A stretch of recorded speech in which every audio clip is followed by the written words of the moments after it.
It just seemed crazy to me, like we're in a affluent neighborhood and we have a beautiful home, but we don't have internet. This is first world problems. You know, we've got food, we've got water, we've got air, we've got a roof over our head, we have clothes. Like the basic necessities, obviously we are doing well. You know, our backyard is the Big Sioux River, and then beside us is the Highway 11. And it just happened to be that the internet companies stopped at the river, so everything on the other side of it had internet, and stopped at the highway. So I have neighbors across the highway who have internet, and I didn't. During the pandemic, when we were doing school online, we couldn't access things that we needed to access, and we couldn't upload tests. My daughter lost a chemistry test because she was trying to upload it with her hotspot from her phone, and it didn't work, and so she had to drive in and sit in a parking lot and redo the test and upload it, borrowing some Wi-Fi in a parking lot. So yes, thank you to all the people that don't know that we got their Wi-Fi. With everything closed too, couldn't go to the library, we couldn't go into a coffee shop and sit down, which is typically what we would do. My kids have done so much homework over the years in Dunn Brothers or Scooters or Cafea, you know, here on the east side, and they were all closed. So it was a challenge. I own a business. I own a gym in Sioux Falls, as well as I do a home-based business out of my home, selling products, a lot of marketing, a lot of ordering online. I tried to build a website, couldn't do that. I lost that at trying to do it at home. And I have a home business because I want to be home.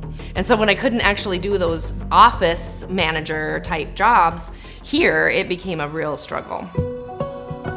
We had been petitioning Alliance for quite some time, just like, hey, you know, what if we pitch in money? Like, I think all of the neighbors even were like, well, how about if we all pitch in money just to get the internet out here? Well, we didn't realize how much it was gonna cost, and that didn't fly. I got an exercise bike. I tried to run it off of my hotspot, and that didn't work either. So I bought this expensive bike, and I couldn't ride it. And so I had to get creative, and I ended up just placing the phone and watching an instructor on my little phone and riding my bike for a year. We were so excited when we heard about the grant, that there was a possibility. They had emailed us and said, you know, we're gonna try. Like, we don't know, but we're gonna put this area in and hope that it comes out, and we got it, and it was super exciting. That quality of life is very, very, very important to me.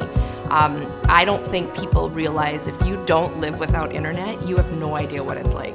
You literally don't know. I mean, my husband just upgraded all of our TVs to smart TVs, and I didn't even know TVs did that. I didn't even know that you had apps on your TVs like that. Like, all these different apps, and even YouTube is on your TV. I was like, I didn't know that. I have a chicken coop. I have beloved chickens. So I want to put a camera out there because, you know, there's predators that come, and we live out in the country. I'm thankful on one side that my kids have had a great childhood living out in the country and riding four-wheelers and doing all of those things. But it's much better with internet. Like, it's just so much better.